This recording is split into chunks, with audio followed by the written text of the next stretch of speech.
And a lot of people get stuck in this sort of Instagram reality of hyperrealism, where we sort of think everything's rosy and we don't have to take care of ourselves. But, life is combat. Life is really, really hard. And I think for the first time in a long time, people are actually understanding that at the moment, with what's happening with the global crisis, and life is unforgiving at times. And to make it through, to thrive, we really need the skill sets, and those skill sets just aren't being taught.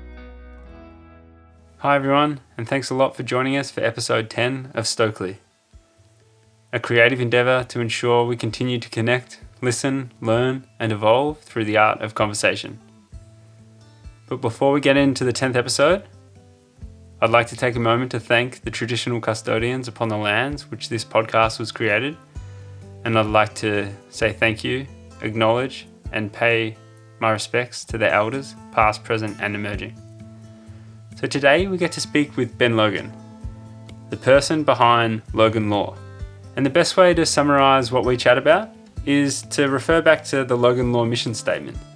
And that is to forge more capable humans through one-of-a-kind performance and survival courses, providing groups and individuals with the mindsets, skills, and knowledge to thrive in a modern world.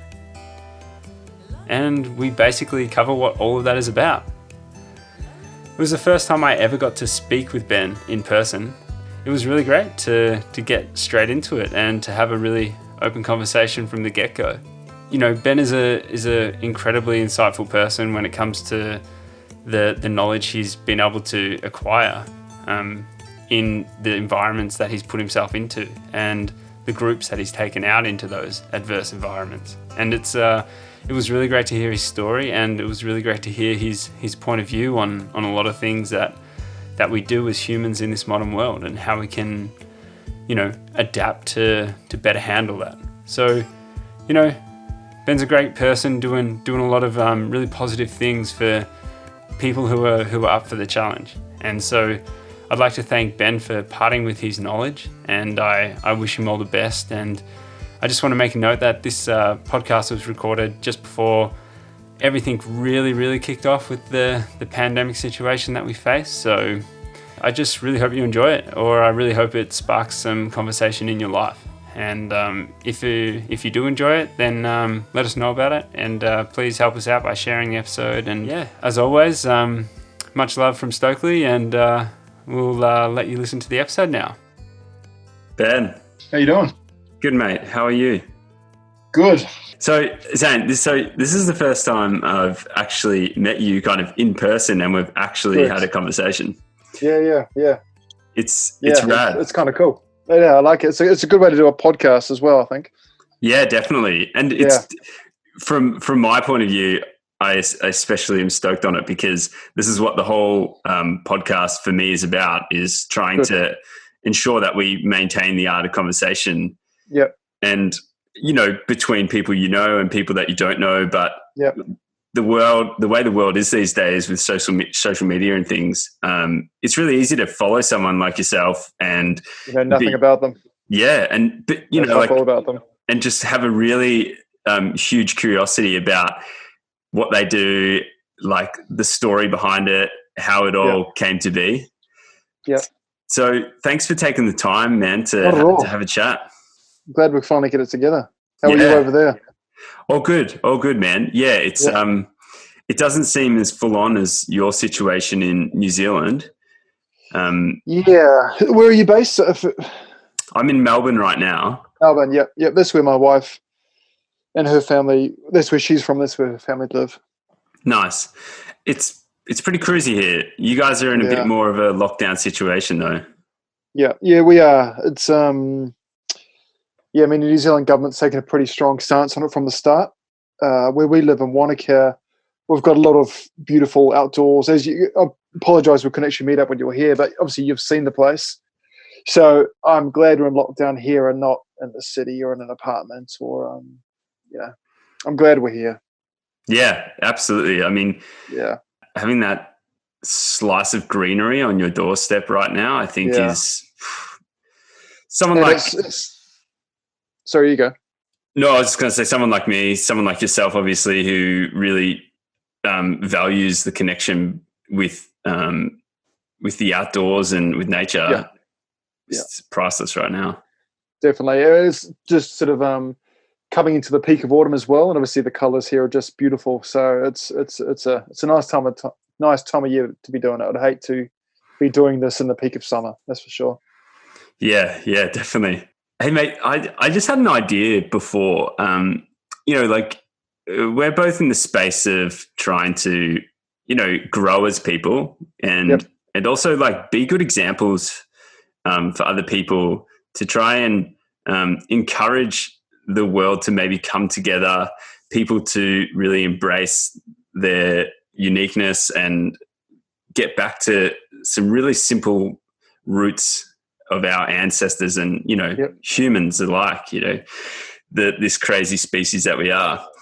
And I thought you do a lot of work which really encourages people to be open to new ideas, be vulnerable, be really uncomfortable, and really face challenges with like an open mind, and the understanding that if we do go through those uncomfortable situations, quite often we come out the other end with a real appreciation for what we can learn from them and how we can use them to better our lives. So with that being said, I'm going to get you to go into a lot more detail on that and how you bring that out of people with the work that you do. But let's start off by being vulnerable ourselves, because I think that, it's a great tone to set. It.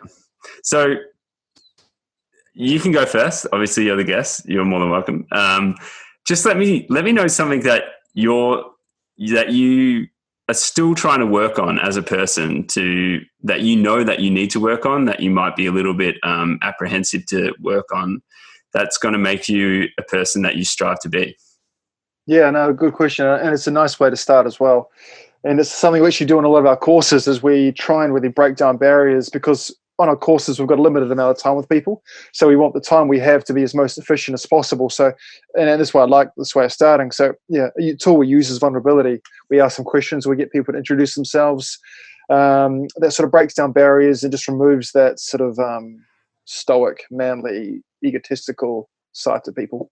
So stubbornness for me has always been quite a big trait, I think, and I'm still trying to figure out where it sort of crept into my life. I think it was from quite a young age, but stubbornness, getting stuck on a situation too long with my wife or with other people, and trying to objectively look at that a little bit more and just let it go a little bit easier. That's something that's certainly working on, and I think I've come quite a way on it. Certainly still got a long way to go, but that'd be a big one. And that by far, I think that'd be the one I'm working on the most at the moment, is just stubbornness over some situations or perspective at times. Yeah, just around things that obviously sometimes aren't even that important. Yeah. Nice, man. And are you researching that and getting a knowledge base on that, and then being honest with yourself and implementing the knowledge and the ideas to change that? It's more from a sort of an emotional intelligence point of view, just sort of isolating my triggers, personal triggers. I think that's a big one. It's something we really focus on heavily for our courses, is, becoming emotionally intelligent individuals. It's something men aren't taught from a young age. I certainly wasn't. And I feel that's where a lot of those negative traits of myself crept in. It's just I didn't have the skill sets taught to me from a young age. So more from an emotional intelligence point of view, just trying to understand myself better, things that fire me and also trigger me off. More just trying to get in touch with myself and my emotions and understandings. Nice, man. Nice. Yeah. Thanks a lot, dude. Thanks for being open. Absolute pleasure. That's why we're here. So I'll go and say that I definitely struggle with my relationship in finance and commitment. I really struggle with. So I would say my relationship, but definitely when I look into it more, it's the fear that's associated with finances in this world, personal finances, and my commitment to certain things as a result of that. Yep, I would be the same. That's certainly another one for me. And I guess we all have many things in life, and that's the cool part about this is we don't stop working on them. A negative thing these days, I think, is there's the idea of there's a 6-week course or a 3-week program, or click on and do this e-course and you're all solved. But I think the idea of we're always working on ourselves, and we never actually get to the end result. We just keep on getting better. But no, I'd be the same with some of those. So well done. Yeah, dude. I think the more you dig, the more you find. And I found it really interesting. You just mentioned then that you're not exactly sure where in your life that relationship with stubbornness got planted. And I think that really highlights a huge element to this whole thing of self-work, introspective work, and growth, is that all these things do get planted in times when we were so unaware of the situation. And going back through that can be traumatic. It can be hard. It can be really, it can be unrewarding for a long period of time until you do crack that nut and give it the time it needs. And definitely, yeah, I just find that really, really interesting, and something that probably maybe even through the awkward feeling that it presents is quite often just ignored or just not really respected. Yeah. Well done. Well done to you, mate, because I have been following you for a while now, and I've been looking at the work that you do, and I'm totally stoked because I have a huge belief that what you do and what you're giving to the world as a platform for growth and learning is incredibly simple yet incredibly needed in this day and age. So with that being said, I'm going to let you take the floor and really just give us a big rundown on what it is that you do as a profession, and really why you go about doing what you do. Yeah, well, thank you for the kind words and the kind introduction. I certainly appreciate it. But again, my name is Ben Logan. I'm based out of Wanaka with my wife, my 2 kids, and our dog. And we live a pretty simple life here, a fulfilling life, a simple life. We enjoy the outdoors. We enjoy each other's company. We enjoy exploring and being part of new experiences, being connected with nature, making good food, and just a simple way of living that this environment lends itself to. But again, I also have a company called LOGAN LORE, where we run performance and survival courses for groups, teams, and individuals. And I guess our underlying skill set, or the underlying sort of message and what we're trying to get across, is to help prepare people for the challenges this world presents. That would be our underlying theme between all our courses. So I've got a few sort of aspects we focus on. We have sort of courses for the development of men. Again, we try and provide courses, training, experiences, learning sessions where we can provide men with some of the skill sets that, again, they're lacking, which is not just an isolated problem. It's a global epidemic, if you like. A lot of men these days just aren't growing up with the skill sets that they need to thrive in this world. And I was certainly one of them. My father left when I was 2 days old. My stepfather was a very abusive, drunk man, and that caused a lot of problems in my life. Again, and I just wasn't exposed to the ways of being a strong, resilient, emotionally intelligent, vulnerable man. And that caused me certain issues. And I got to a point where I was putting my hand in the fire enough, and I had to step back and say, there's got to be a better way to go about things. And the last sort of 10, 12 years has just been a roller coaster ride of self-discovery, self-exploration, self-knowledge. So we provide men's expeditions, we do men's webinars, etc., a range of different experiential offerings to help guys step out of the normal and inspire them to become better leaders, better fathers, better husbands, because the world certainly needs that right now. We have a corporate team building and leadership aspect where we provide teams with the skill sets to make it through challenging situations. We do a lot with sports teams, for example. We provide really hard courses that provide them with a new reference point of difficulty, that unite them as a team, forge a new sort of perspective on brotherhood, and provide them with an experience that they can look back on and think, shit, if we made it through this, we can make it through absolutely anything, which is one of my favorite courses. And we have a pure survival school as well, where we provide people with fundamental survival skills to, again, navigate the challenges of this world, whether it be the bushfires that you guys experienced, whether it be earthquakes we have here, natural disasters, pandemic preparedness, all the way through to sort of just the mindset of survival. So our courses vary, and we try and cater for a wide audience, but still very specific. But again, our underlying theme is just providing people with the skills from a performance point of view and also a survival point of view, because life is hard. Life is really, really hard. And a lot of people get stuck in this sort of Instagram reality of hyperrealism, where we sort of think everything's rosy and we don't have to take care of ourselves. But life is combat. Life is really, really hard. And I think for the first time in a long time, people are actually understanding that at the moment, what's happening with the global crisis. And life is unforgiving at times. And to make it through, to thrive, we really need the skill sets. And those skill sets just aren't being taught to people to be grown up with. The last couple of generations, we've really stepped away from it. And the cracks are showing and people are vulnerable. So if we can provide some experiences, reconnect people with the nature outdoors, provide them with an amazing time, and they leave with some skill sets that they can apply back to their transferable skill sets as well, that are useful to business, to personal, family life, to become better leaders in the community. Our goal is just to help people. Rad, mate. Thank you for that, and thank you for spiel.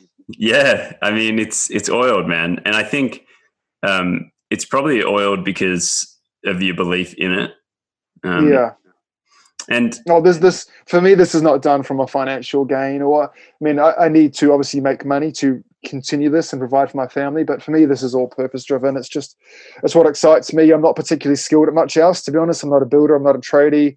I have a background as an endurance athlete. But it's for me, this is just purpose driven. This is what I love. It's what wakes me up at 2 a.m. It's what I think about throughout the day. It's what I talk to myself about. It's all purpose driven, of just helping people and finding better ways we can do things. Yeah, and I guess through that, you probably do help yourself in many ways. Oh, hugely. Every course I go on, every person I talk to in a consulting capacity, or even just like this, it's all self-development, and it's nice to be able to forge a life where you can continually better yourself, your family, those around you. And it's self-performance, self-progression, personal development it's kind of got a bit of a taboo aspect to it these days, especially with men. It's seen as a sign of weakness to be vulnerable, like we spoke about at the start, or to be focusing on your emotions or aspects of you that aren't great. It's got a real taboo, which is a tremendous disservice to everyone in this world, because we need to be working on ourselves. And when we all take a step back and objectively look at things and actually have the confidence and empowerment to, I'm going to work on myself. I'm going to be the best version of myself possible. It's an incredibly empowering feeling, and it's very addictive. So yeah, it's nice to be in a profession and work environment that I can, and just a lifestyle choice that I can be working on myself as well as others, and I can provide that to my daughter, my son, my wife, and we can just we can all just improve ourselves. Yeah, I do find it interesting, and I absolutely find it entertaining sometimes when so many of the conversations that we have day to day with people that we might have just met or know pretty well, but maybe haven't seen for a while, and we're kind of catching up. It's really just like, I find for some people who, you may not have a relationship with, where you can just cut straight to the real stuff, but it's really is a barrage of achievements and things that are going well, and everything's great, and I'm doing this well, and I'm doing that, and I got this raise, I got this promotion, and it's like, yeah, that's all well and good, but what are you really working on? Because there's so much more behind the scenes that you could be open to talking about, that more often than not going to benefit whoever you're talking to, as opposed to just like, hey, Ben, you list off the things that you've done amazing at this week, and I'll list off the things I've done amazing at this week, and I'll list off how much better I am than this person. And it's like this tall poppy syndrome that goes back and forth. But, like sometimes the conversation actually doesn't go any further than that. It's like, great, no.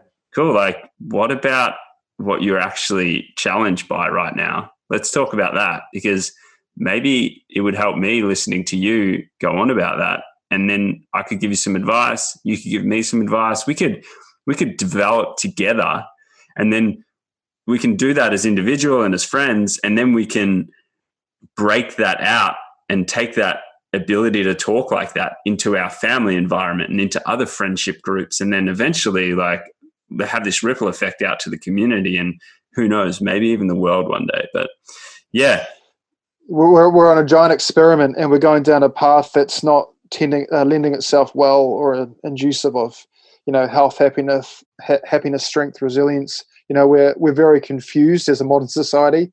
We don't understand what it means to be human. We've lost a lot of those intrinsic understandings and ways of communicating, ways of being open and talking to people, and just, we're very confused people. And I think it's up to people like us to, reinstate some of those principles, to put out some of those philosophies that people can inspire to. For me recently, I'm just really trying to talk from a place of truth. I think social media, you have the ability to be your own PR agent. And from a marketing point of view, and the work I sort of do, I need to come across as someone who's somewhat in control of his life. And I think for the large part I am.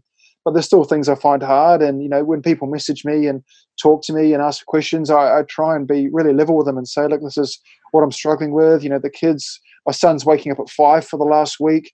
My daughter's going through a really whingy stage. Emotionally, I'm super tired. I've been trying to get the house correct for lockdown, and I'm tired. I'm really tired this week. And, I've had a few good chats with a few people this week, and it's a nice feeling, to be honest, and to not have to carry that bravado. And there's a time and a place for it. But I think if you look back to the great men of the past and the great eras of the past, they had these skills, that they had the ability, and it was seen as a sign of strength to be able to talk about this sort of stuff. So it's a lost art, but it's still hanging on. And like I said, I think it's up to people like us to bring it forward and showcase its benefits. Yeah, absolutely. It's one of the challenges of the day and age now, especially with the social media platforms that are out there. It's pretty incredible to curate whatever you want and just put it out there. Yeah. And it's very interesting to have a third eye on those kind of things and take 100%. A step back. But 100%. I guess there's a couple of things that I want to say, and very much your courses and what you do is quite specific and quite targeted to men and the male population. Yeah. But I also think that as we are all human, everything that you say and that you put out there, does it have that also direct benefit to women? I know that it's just... I think so. Yeah, very good point. I think so. I guess I've never enjoyed and I've never wanted to promote things or provide knowledge and ideas on things I don't feel I'm a true expert in. And I wanted to be quite specific from the start and saying, focusing on men's health, purely for the reason that I don't feel I'm an expert in women's psychology.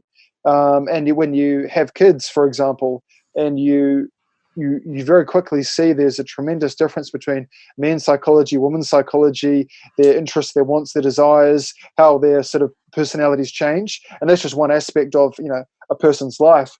So a lot of what we teach is very universal. A lot of it has been more targeted to men, and a lot of it is just my experience as a father, as a man. I try and a lot of it is what I teach is based on experience, backed up by science and other knowledgeable comparisons. But a lot of what we are going to be actually doing going forward is more trying to, I don't want to say include women, but opening up courses for women. So with our men's expedition, I believe there's something very beautiful is a good word, of just having a group of men who come together. And I like the idea of harmony within environments and within groups, and trying to keep that quite specific. I've been on a lot of courses in the past where the experience and the dynamic is very diluted down by the different personalities, the genders. And I think there's something to be celebrated about celebrating our individuality. Men are men. We have intrinsic needs, traits, and behaviors, and so do women. And there's nothing wrong with that. We're not the same species in a lot of ways. Yes, we share a lot of commonalities, a huge amount of commonalities. But I think for me, I think there's something beautiful about men celebrating men, women celebrating women, and there's certain times when we certainly do that together. And that's something going forward with a few of our courses, which are sadly on a hold for the next little while.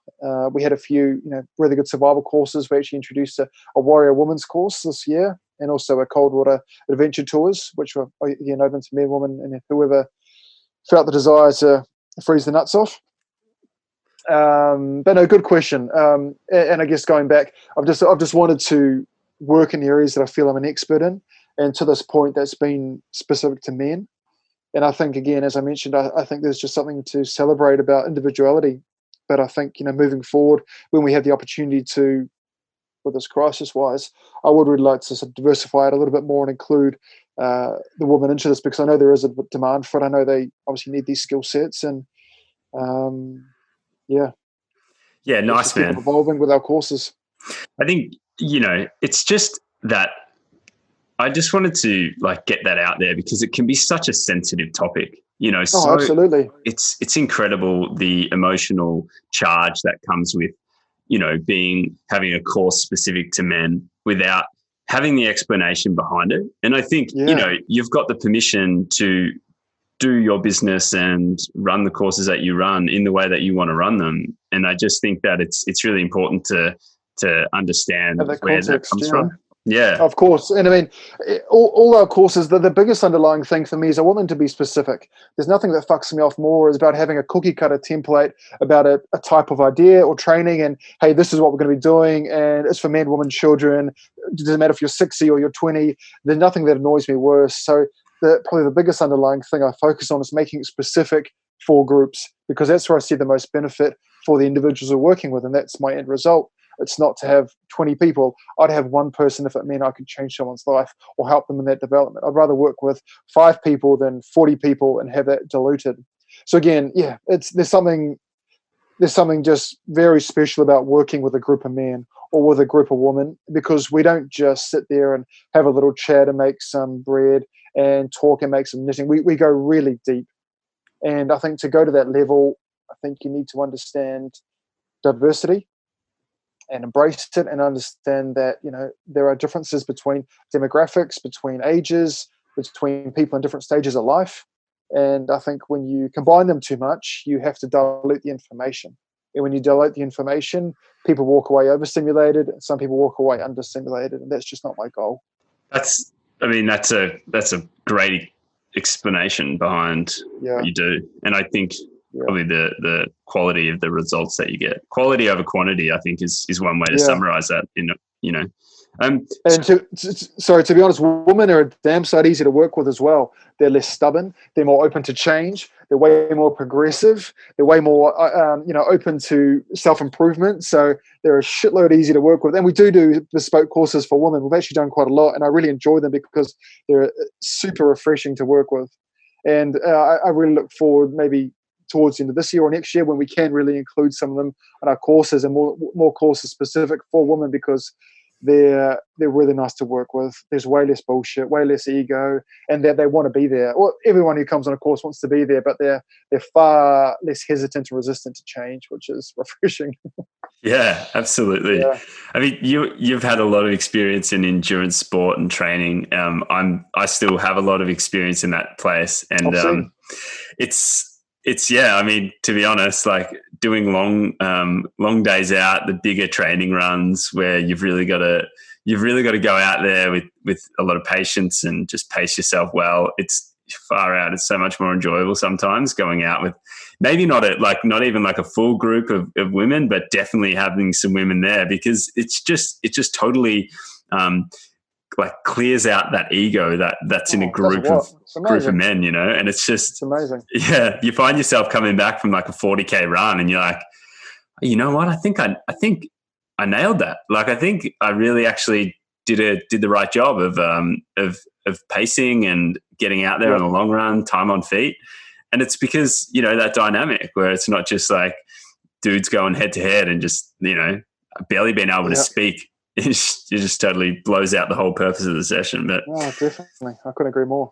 So, man, with that being said, how about can you give us some real kind of detail behind what it looks like? You were just saying before that you really do some specific things and you go deep and you create and facilitate an environment that really causes introspective thoughts, provokes introspective thoughts, and also probably elicits some change. Give us some examples or run us through what a course looks like, a survival course or a course of your choice.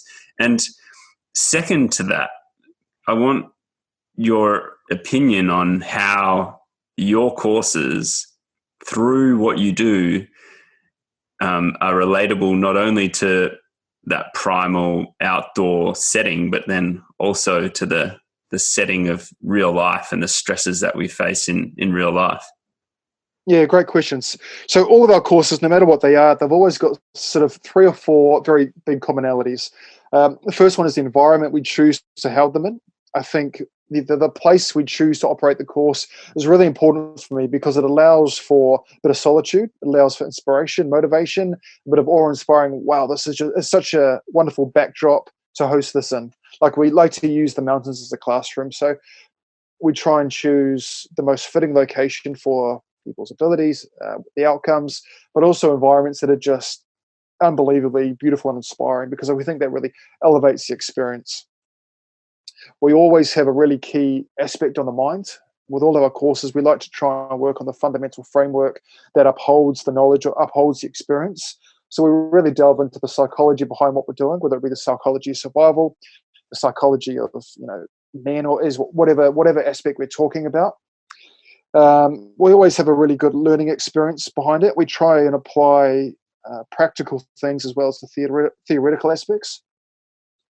And we always like to really include some challenge and hardship in there as well. And I guess part of my job as an instructor is to change people's perspective, because again, hardship these days and challenge is seen as quite a taboo area, and we don't like to be faced against adversity or stress or hardship these days. So part of my job is to change people's perspective from this is going to be hard to, wow, what can we achieve out of this? And look at the benefits we're going to go through as a group. So again, it's the experience, the knowledgeable teachings, the practical aspect, and also the hardship we include as well. So on our survival courses, we sort of we do these scenarios, like realistic scenarios people may face, and we break down the theoretical and also the practical. Again, the mindset is a really, really big part for us.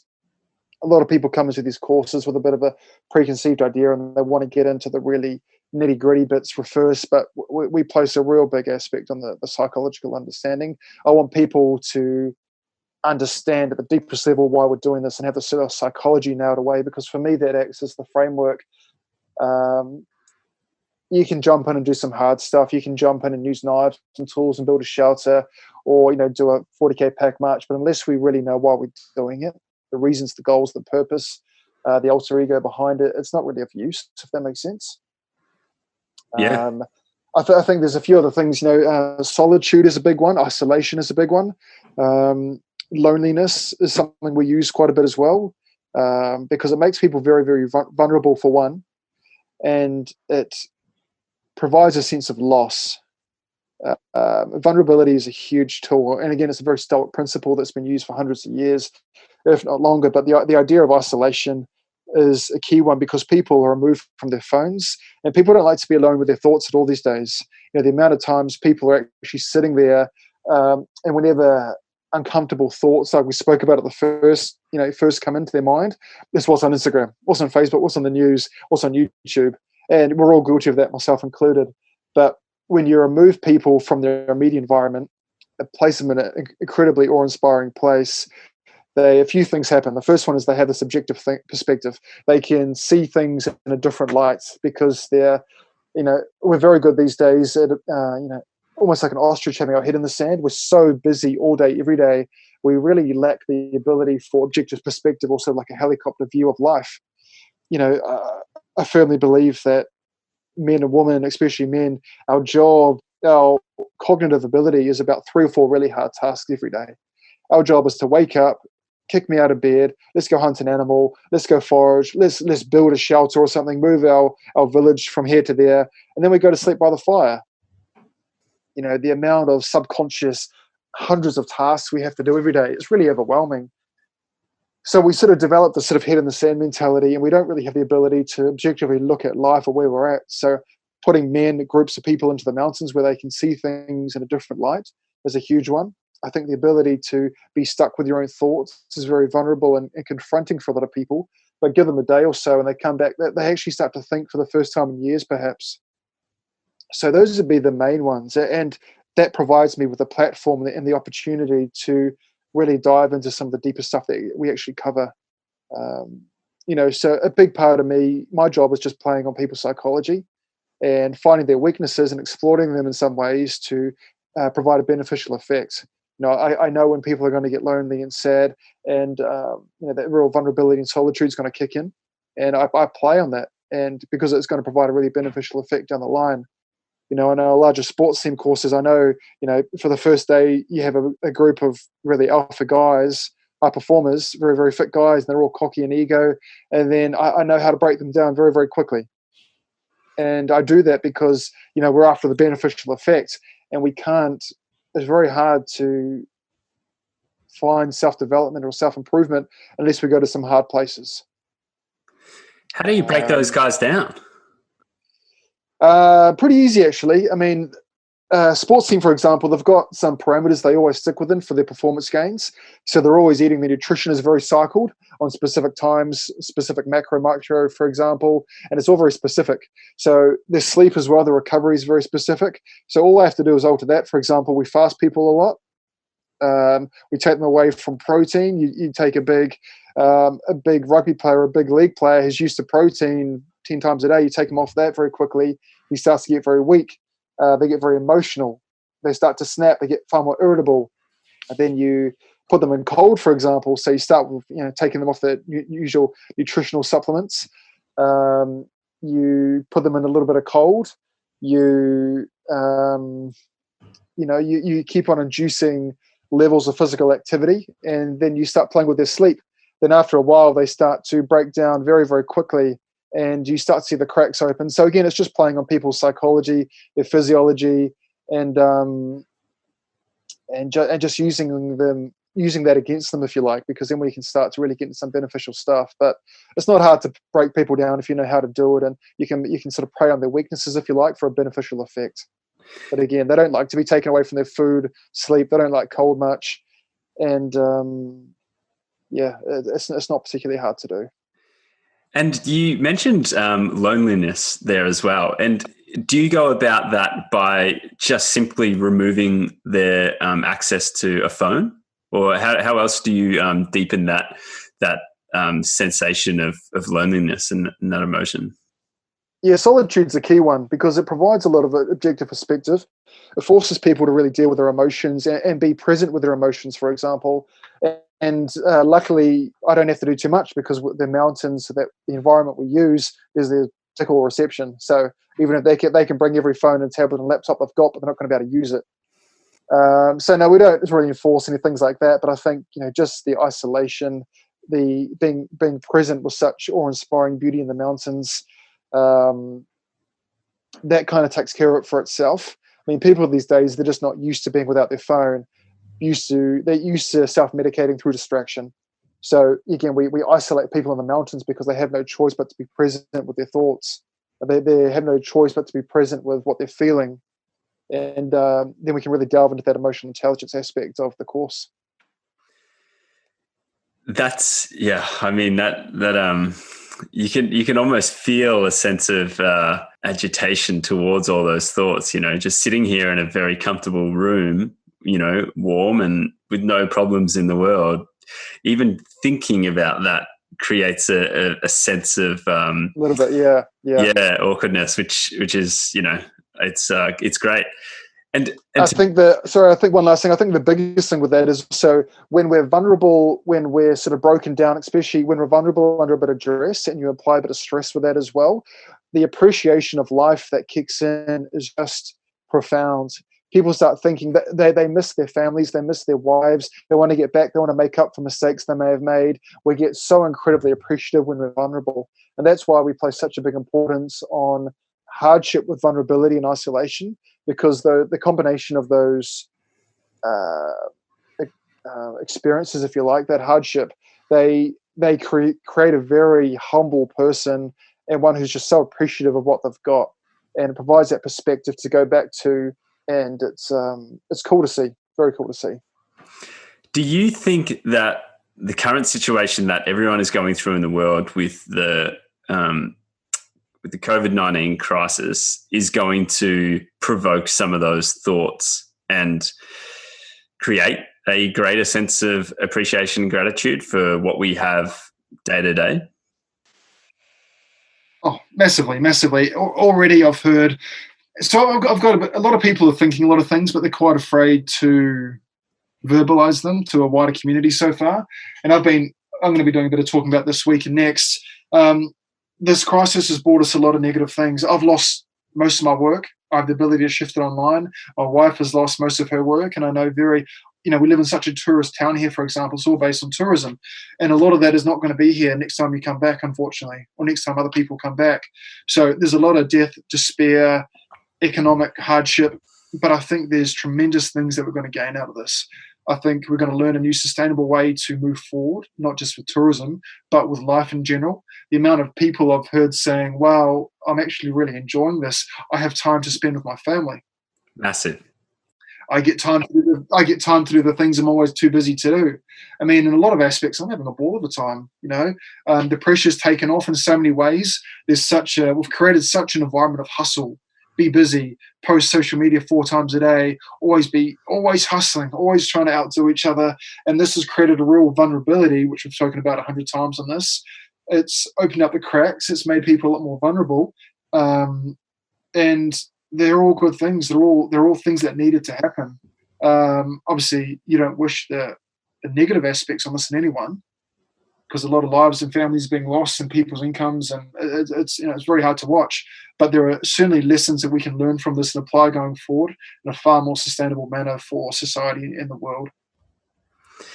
Yeah, I can't agree more with that, and I really, really hope that we do start to see some some more positive change out of this, because absolutely, it's a really full on time, and I think that it's crazy. It's such an opportunity for us to then look back even a month ago and go, wow, like that's what I used to have in terms of my freedom and ability to do this, that, and the other, and now I don't have that. But what out of that would I 100% want back in my life, and what would I choose to not have if I could do that?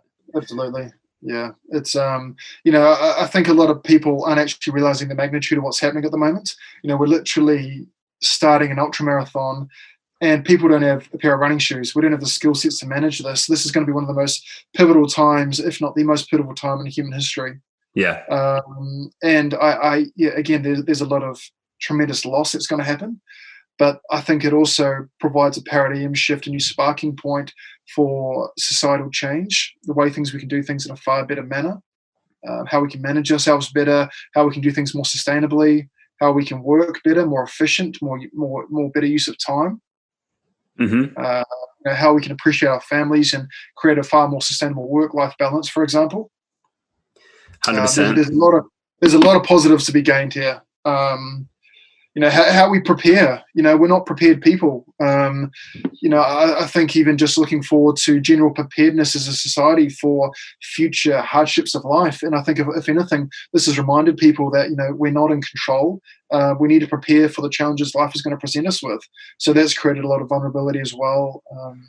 And I think it's going to make us more resilient, adaptable, prepared people. And you combine that with the bushfires of late, the floodings the world's had, the ecological change, environmental change. I think it's going to provide people with a new reference point of difficulty and understanding that we do need to become more prepared people. We need to take more charge of our environment, our circumstances, and just do things in a different light. Yeah, and that brings me back to asking you how what you do in the mountains, in the natural environments that you go to, subjecting people to, different diets, less sleep, and elements such as the cold. How does that all relate back to real life and the stresses that we face there? On a psychological level as well as a physical level, because I mean, probably more on a psychological level, because what's your definition of stress and the comfort zone? Definitely. So the human body and human mind, physiologically and psychologically, the body registers stress as stress. We don't have the ability to say, hey, this is cold water, that's an ultra marathon, this is fasting, this is heat induced. It's just stress. That's what the body knows it is. But for me, I try and provide discomfort as a new reference point of unfamiliarity. And if you look at the underlying skill sets, they're all the same. We're looking at objective thinking. We're looking at self-awareness, emotional intelligence, commitment, seeing the long game, determination, introspective, teamwork, camaraderie, selflessness, giving yourself. You look at a sports course, for example. The first day, a lot of guys are very cocky. Last day, they're crying and hugging each other because they're so cold. They're giving people the last piece of chocolate or the last biscuit, for their brothers. So the underlying skill sets, they're all very, very similar, and they're all based around determination, self-improvement, commitment to the end game. And I really think they're very transferable to all aspects of life, because if you break down a business, family life, how to be a good father, a good leader, they require the same skill sets. And I think in life these days, we get very good at doing the things we're good at doing. So in business, we're very good at doing a specific task, and we lack the ability to diversify those skill sets to other areas. But life is so fluid, as we're seeing. Life is so one day it's this and then it's this. I mean, my life has changed dramatically in 2 weeks, but I understand the ability to be adaptable and change from here to there very quickly and be resilient within that process. So again, I think these days we're very, very good at doing one thing and being good at that, but we lack the ability to do multiple things. We have the ability to transfer to another task very quickly and seamlessly with resilience and adaptability. So I guess what we teach is the ability to take on unfamiliar tasks, at the drop of a hat, and also to have the transferable benefits to apply back to business, to family, to personal life, to sports, to whatever chosen profession, because the underlying skill sets are very, very similar. They're all the same. They're just applying them in different things. And the more familiar we can be with sort of being uncomfortable and a range of different topics or environments or challenges, the better we're going to be able to face those when they present themselves in life. That's sort of my philosophy. Yeah, and it's amazing to see people cracking in this day and age right now with the various lockdowns that are happening and things like that. It's so incredible to see the people that not the people that are taking it like better in inverted commas, but the way people are dealing with it on the whole scale. It's incredible. I mean, domestic violence, for example, is just through the roof. Fucking breaks my heart. Agreed. I mean, we're going to be doing a webinar in a couple of weeks called Crisis Proof, which is based around how to prepare for crisis. And we're going to donate everything we can to the New Zealand Women's Refuge, because they're swamped at the moment. So it's there's so many flow-on effects from this, for example, and it's not just the crisis, not just the infections or the pneumonia or the intensive care units or the shortage of this or the economy. It's affecting everyone in the world. It really is, and there's so many people suffering at the moment, and that's why we're just so keen in the idea of providing people with the skill sets to manage this. Because imagine if we had a world of highly capable people, the outcome would be so much different. Yeah, highly capable people that really prioritize love, compassion, and absolutely. It totally breaks my heart to hear that one of the things that's increased dramatically during this time is something like domestic violence. And don't get me wrong, like I understand that domestic violence can go both ways. It can be a male suffering as a result of a female, but let's be honest, there is a huge swing in the way that it goes, and that is that males are a huge force of destruction when it comes to domestic violence. And I think that it comes back to a lot of the things you've said. It's just like, guys, what is so unsettled in your own personal inner environment and ecosystem that forces you to externally create such destruction and violence in your close external world? And why, what is causing that? And why do we not have the tools to deal with that? If anything, this crisis is highlighting the cracks and the weaknesses that as a society we have formed. And it's not a byproduct. It's something we've formed. We've had full control, and we've made the choices we've made. And now, the stressful situation of COVID-19 and the global crisis is highlighting that at its utmost. It's heartbreaking. I grew up with a lot of domestic violence. I spent my 13th birthday at a women's refuge in Auckland, due to that. And, so I've got a very first-hand perspective of what it's like growing up with that and the problems that it causes. And again, it breaks my heart to see men just not having the skill sets to manage their duty. That's our job in life, is to have the ability to look after our family, look after our community, be emotionally in control of stress. And there's very few of us who can do that these days. So there's a lot of cracks showing, and there's a lot of problems developing. Yeah. Certainly. And, like at the same time, I think a lot of those problems and cracks have always been there. They are there. They're very, very evident regardless of the crisis that's going on with this pandemic, those situations are there. This has just amplified them and kind of couldn't agree more. made people face these situations without the tools, like we were saying, without the tools to be able to manage them. The biggest thing that I fear through this whole situation is that this pandemic will eventually find a way to be managed in a medical sense, which will then allow a lot of other areas of our lives to open up again. But these fucking pink elephants in the room are going to remain there unless we consciously go, hang on a second, like, remember that pandemic that we just went through and all the things that were super uncomfortable that got brought to life as a result of being isolated or, not being able to do what we normally do to distract ourselves away from those things.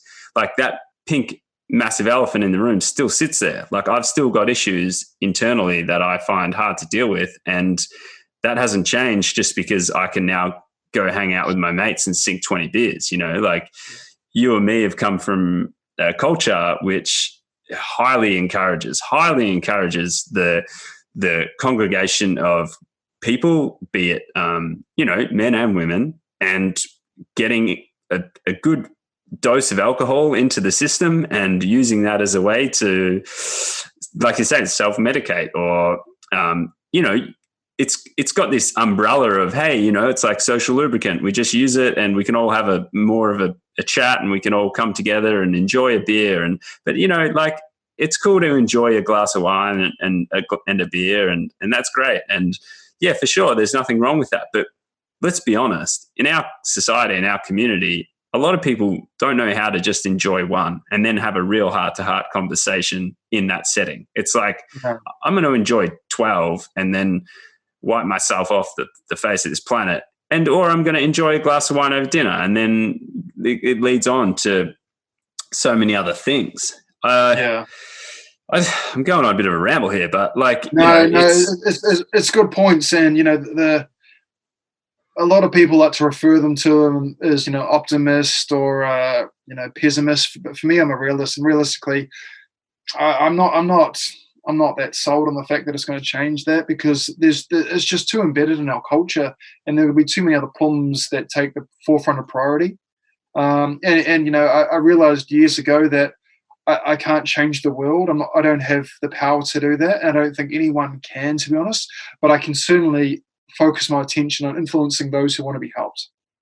And for me, that's where this has gone to. I'm not changing the world, and I'm never going to. I just don't have the influence or power to do that. But I can certainly control the controllables, and I can put out my message and my purpose, and I can help those who are there, I can throw out the lifeline, and if people are there to jump on it, I'm going to pull them in as quick as I can.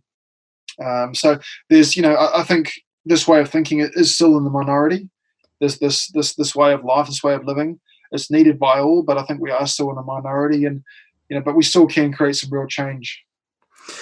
Yeah, absolutely. I think that it comes back as well to quality and quantity. You might not be able to change 7 billion people's mindset, but you can, if you have that impact on one person, and that one person takes that, passes it on, into their family life, or just passes some of that guidance on to a friend. I think it's got a place, and we've got to also apply our element and our personal patience with it, because it's going to take a long time for people to come back to the roots of existence and survival. And I think a lot of people are going to really have to go through a lot of suffering and a lot of personal challenges to then go, you know what, I'm suffering here and I've started to realize it and I'm really, really not enjoying it. And I need to now make a change because this is not what being a human is, or being the best version of myself is. People don't change unless they're forced to. What's the classic, what's the most common quote you'll hear at a funeral? Or we should catch up more often. True. We never do. No one ever does. You wait till the next funeral. The 55-year-old corporate businessman who's just had a heart attack. I should probably look after my health now. We don't prevent problems these days. We're highly reactive. We're highly reactive, and we outsource all our problems. So it's unfortunate, but we don't change them unless we're forced to. And hopefully this will force people in the right directions. Yes, and like you said, you're being a realist here, but the other side of it is when we do apply that thought of realism, is like we've all got the ability to do it. If we've got the ability to suffer, we also have the ability to have joy and experience joy.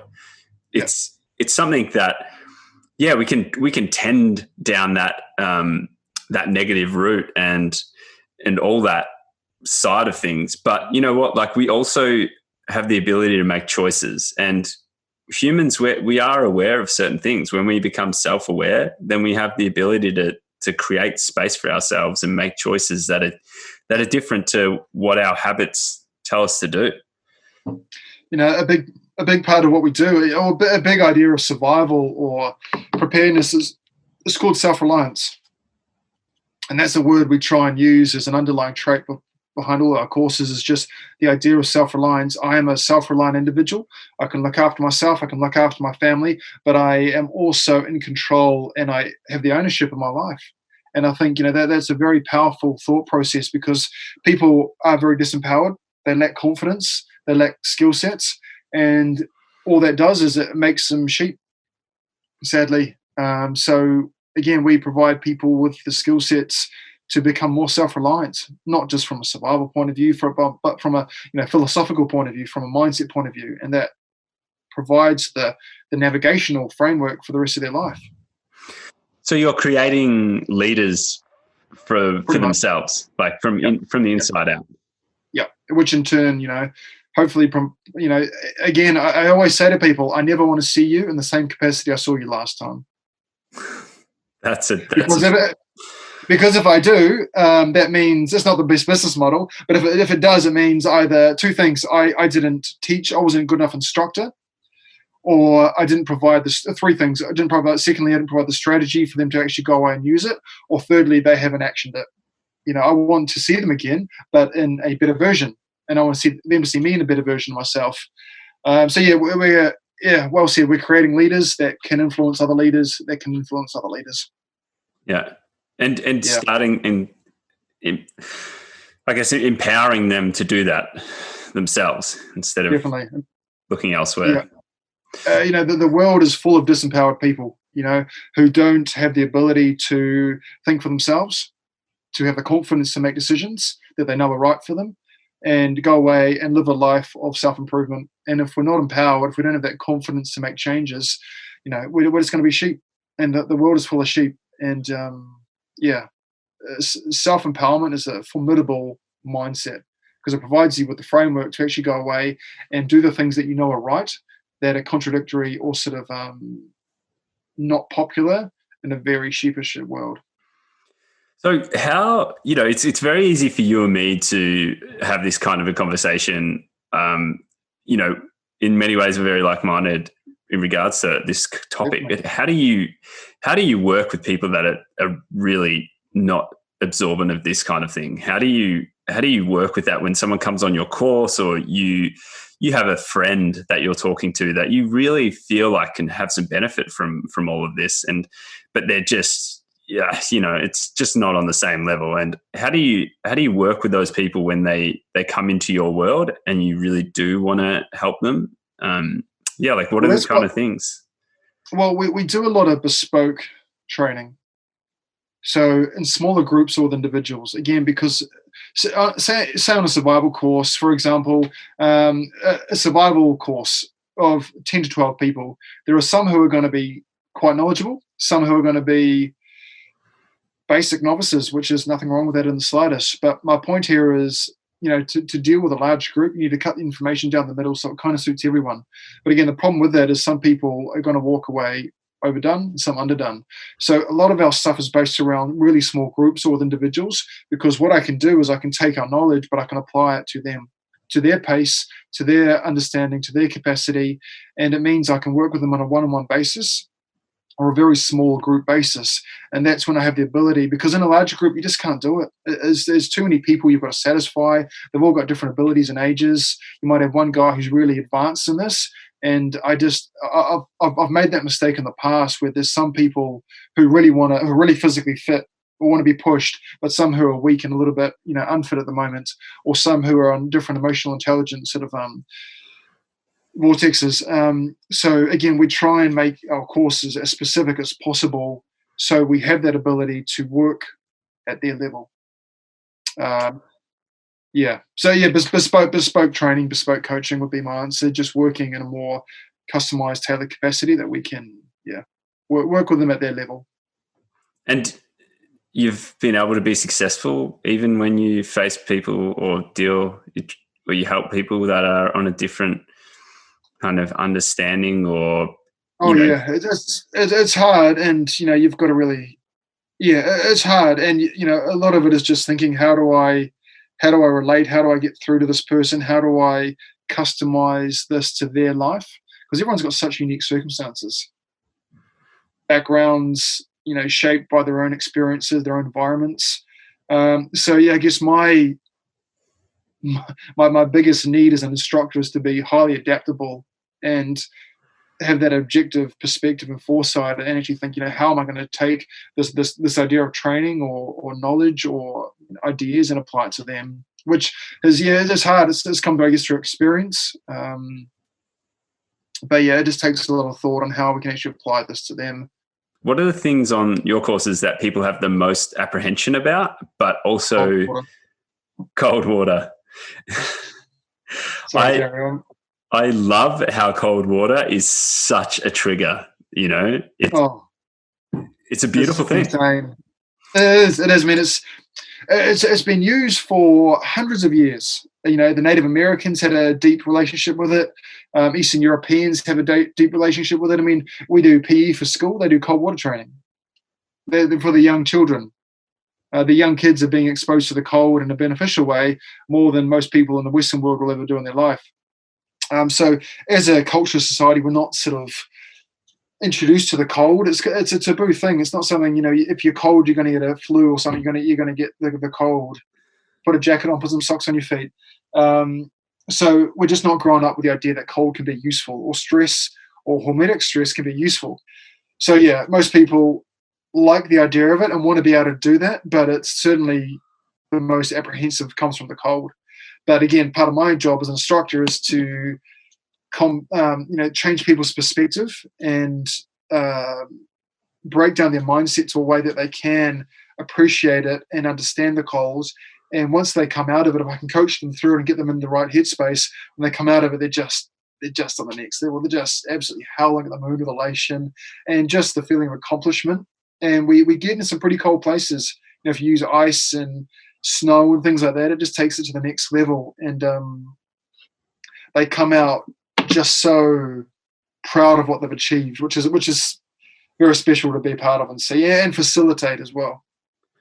Yeah, absolutely. I've been super lucky to have been on a number of Wim Hof courses and also some tours over here in Australia with Leah Scott and Zane Karen Walker, two Wim Hof instructors that are great friends, great leaders, and really big advocates of getting in cold water and also the breath work that goes with it too. It really is such a simple equation, is that if you do expose yourself to an uncomfortable situation and a stress in a measured quantity, and you then step away from it and allow yourself time to absorb that stress and the condition that you've been exposed to, it gives you growth. And I just find it so interesting that that equation is so simple, yet it is also highly, highly avoided in our society. Oh, definitely. And that's the cool thing about providing unfamiliar duress or stressful situations to people, because they can go into this thing never having done it before and walk out thinking, wow, I've achieved something that I never thought I could do. What else in my life could I apply that same mindset to? Yeah. And I absolutely love that it all happens within. Definitely. You know, you use things like the elements of, nature, isolation, you use the cold water, but everything that you use to deal with it is already existing within yourself. Absolutely. All I'm doing is bringing that out in people. And I really do feel, and I'm assuming you do as well, that it's something that everyone has the capability of doing. Absolutely. The things I do is not any genetic. It's just through understanding it, a commitment for the long game, and literally anyone can do this. And that's the cool thing about this is if we can all do a percentage of this personal development work, not necessarily mine, but just in general, we can all be far healthier, happy, stronger, more resilient people, which is going to make it far nicer place for us all to live. 100%, mate. Hey, Ben, you've got some incredible resources on your site currently, and I assume from what I've seen and what we've talked about that may also be becoming escalated due to the current situation. And that's great because I think that online content does have a place in this world at the moment, especially if people absorb it and then put it into practice. So we're definitely going to link your resources on the show notes and all those kind of things. But thanks a lot for your time, mate. I really appreciate it. Great fun. This has been one of this is what I enjoyed, is conversations, open, honest conversations about life and the actual, the true essence of life, which doesn't happen often these days. And again, for me, as I mentioned at the start, I don't hang out with that many people, to be honest, or sort of really converse with that many people for the reason that you're saying that most of it's just bullshit. So to have the opportunity to have a nice, honest chat and just talk about realistic things has been an absolute pleasure. So thank you. Cheers, man. You for your work as well. Yeah, I can't wait to get this out there. I think the more people hear conversations like this, I think like you said, it's just gonna be a better place to live in the world. Bro, I look forward to connecting with you when I get over to NZ again, and yes, likewise. I really look forward to looking at a big old map of New Zealand and pinpointing a nice mountain lake and say, mate, let's go hike up there and get into that. Ready when you are, mate. Awesome, man. Well, dude, thanks so much again. And I hope the lockdown goes well. Everything smooths over pretty soon. And definitely.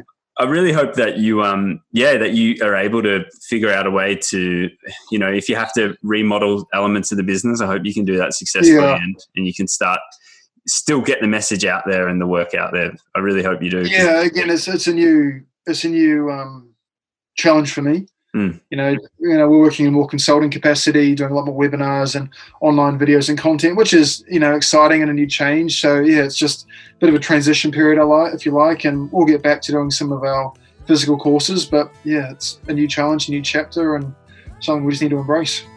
Yeah, man, absolutely. Great way to look at it all and take it in. Thanks a lot, man. Thank you. Bye. Bye. Thanks a lot for listening to episode 10 of Stokely with Ben Logan. I really hope you got something out of it, and I really hope that provides you with a little bit of fuel to light a conversation fire in your own life. And if it did, and if you really enjoyed it, then please let us know. Either drop us a comment or just leave us a review. That's always super helpful for the podcast as a whole, and it's really helpful for us to understand what you guys are thinking of the podcast. So thanks again. If you do want to reach out to Ben, I highly recommend getting in touch with him through his website or Instagram.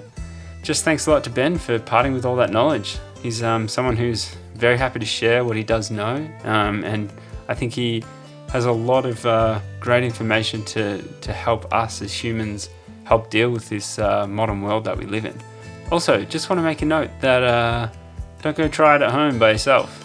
Getting in situations that are very challenging are quite often better to be done with a partner in crime. So make sure if you do hop into an ice bath, someone's there just to watch you and help you out.